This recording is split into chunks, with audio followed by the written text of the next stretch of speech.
like I was saying, I think they have a whole nother beast in front of them with teams like Boston having people like Scary Terry, having people like Jaylen Brown, Jason Tatum, these young and up and coming stars. I think that if Boston decides to grab another star, which I will elaborate more on further episodes, because I feel like that'll be more fun to talk about during the off season, the what ifs. But I feel like they could turn these young up and coming stars into a already built superstar, and if they do that, then they gonna have a couple of them guys still left over with the Kyrie, with the Hayward and Horford. You know, like they already have a core, you know, built. True. You know, so I think that they dealing with a whole nother monster. Like, I want to also get at how it was the perfect build up to Cleveland. You know, Cleveland, you could also argue that they had the perfect build up to Boston. But both this year, okay, it was almost like starting off on level 1, going to level 2, and now you're on level 3. You know, now they both facing each other. You can actually say the competition stepped up a little bit more. Me personally, I hate that Boston win the Game 7 series in that first round, because a lot of people may think that Milwaukee is better than Philly, but that's not true. Just because Boston got warmed up. Right. Boston got warmed up and was ready to, you know, face whoever, just like how I think they got warmed up to face LeBron, and that's why you got that 28-point lead, and, you know, and then it gets cut down to 14, and then it goes back to 20. You know, like I think that they already are warmed up. You know, so I think that that's going to be a good match to watch. That film going to be a motherfucker. I keep telling y'all, man. That watching film, when Bron go back there and dissect what they doing to him, he going to pick them apart just like that at Raptors. Not as bad, because they are Boston. They do have some kind of defense. They not scared of Bron like all those guys in Toronto, that 15-player roster. Every single one of them guys is scared. I don't care who you are. Maybe not Dwayne, but hey, they got rid of the nigga that wasn't scared. Right. But let me ask you one question. Back to Boston. Scary Terry? Is that a name that you gave him, or that's the nickname that everybody is calling him? And they got shirts with this nigga, Scary Terry, man. With the Bledsoe jersey or something like that. I seen. It's I went with that too, though. I was wondering what that shit was. He got a screen mask on with a knife in it. That's the one I seen. Okay. And the old lady was, just flicking that motherfucker in his face, and he was just nodding his head like, yeah, you know. And so now I like that type of shit, you know. But I would like that for any team, you know. Personally, I don't really care for Boston, the city, you know. But I like how they play basketball, you know. When they using 1 through 12, that shit matters. Well, this year gonna get Scary Terry, as y'all call it. Everybody call it now. I ain't hip yet, but I'll get hip, you know. This year gonna get him paid for real, you know. And that's why it's gonna be fun to talk about people like him during the off season, bro. I'm gonna tell you so many what ifs that I have already laid out for the off season. I got topics ready for better episodes that we might have when basketball isn't even going on. You know, so the perfect build up, you know, is happening now while we're talking during the conference finals. I think it wasn't no better than that. I wanted to originally, of course, start at the beginning of the playoffs, but moving on, did y'all see how Curry was mentored by CP3? I did not know that. His rookie year. Yeah, I didn't know that. I knew nothing about it. You knew nothing about it? No.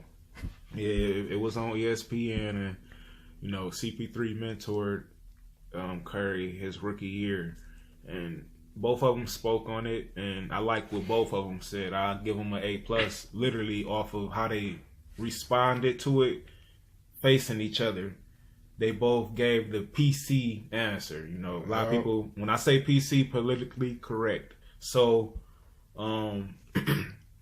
CP3 said some shit like, you know, just because he has all that success, I don't want y'all giving me credit for it.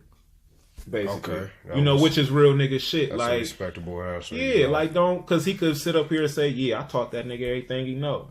You know, he could. That's something he could try to bank off of. You know, considering he has had more success. But that ain't a good thing for him to say to a nigga like Curry either, or to a system that good. You know, they'll beat and say, hey, KD, we want to go back to that old style.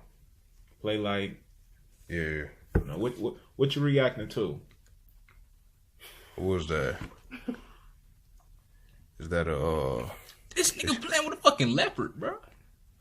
I'm sorry to the listeners. Right now, Trayvon is he on his phone looking for random topics to keep the podcast juice. He on Instagram and he just seen some guy in the fucking water playing with a leopard. It looks like a fucking cheetah. The nigga got cheetah print swimming chunks on too. The nigga looks stupid. Whatever the fuck. Is he known? No, not at all. His name like the real Tarzan. Yeah. Okay. Some guy trying to go viral, make a name for himself like a lot of people do. It's easy to do that nowadays. You ain't lying. Do y'all think LeBron got Casey fired? No. Y'all don't think how can you say that? I mean, like, he ain't over there in office. I mean, of course, he had a part. How can you not say it at the same time, though? Because he keep getting swept by this man. I mean, who ain't getting beat by this man? You know what I mean? He constantly getting swept, though. Constantly. More than other teams. I mean, because they keep running into him, but I mean, who ain't getting their ass? Who hasn't been getting their ass beat by him in the last 7 seasons? And then, like, at the end of the day, he's only a coach. He can't go out there and put the ball in the back. It ain't his fault that these niggas scared. What can he do? You can only say so much as a coach. After that, it's on the players. We can't help that they scared out there. They sticking 3, 4, possibly 5 different niggas on him in the course of a game. He's adjusting. He's doing everything he can as a coach. I'm pretty sure he didn't prepare for them. He changed the style of their offense. What more can you do to not make grown men be scared? They're scared. They don't play like that except for when they run into that brick wall of LeBron. So to say, oh, LeBron got Casey, I mean, it had a part to doing it a little bit as far as them getting swept. Right, but these guys are scared. They're terrified. Yeah. They go from the rafters to the baby dinosaurs like everybody else call them. I mean, there's nothing more you can do about that. And it don't matter whatever other coach Toronto decides to get, they're still going to be scared because he got their number. He know how to, whatever system you give him. So it's like simple as that. I mean, do you really think it ever been a fucking coach of the year to get fired in the same process of getting coach of the year? As far as me thinking it, no. I haven't done my research on it or nothing, so don't quote me on that. If the other people want to, he said no and there wasn't. Look, I don't know. Just for me personally thinking, I don't think there was. Me either. So. I feel like that's. It seemed crazy if it is a coach that literally got coach of the year, but my girlfriend told me what was you getting at?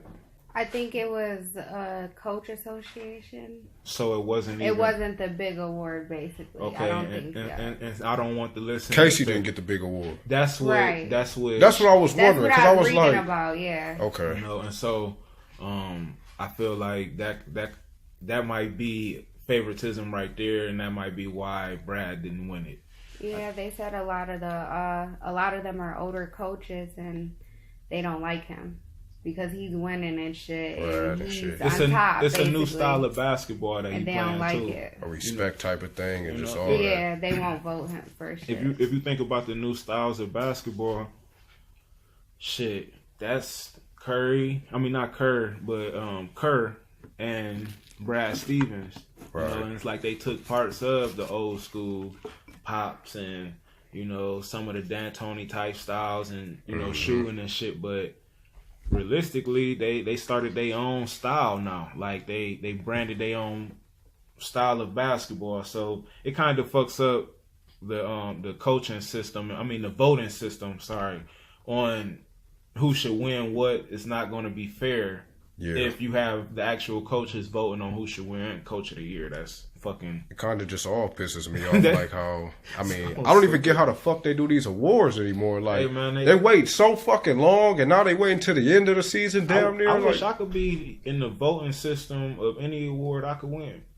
Yeah. I'm going to just put it like that. If I could be in the voting system of any award I could win, let me know. Anybody who know any awards we could win out there, I'll vote. Right. Fuck it. Fuck it, bro. Right, Oh, hood. I just be wondering that shit because you remember back then, you know, like when they used to be before the playoffs started, like even round 1, round 2, they used to be like such and such the MVP. Like you can't even announce the MVP in these games no more. You can't say they have the MVP no more because they don't even get this shit out no more. Like I don't even understand.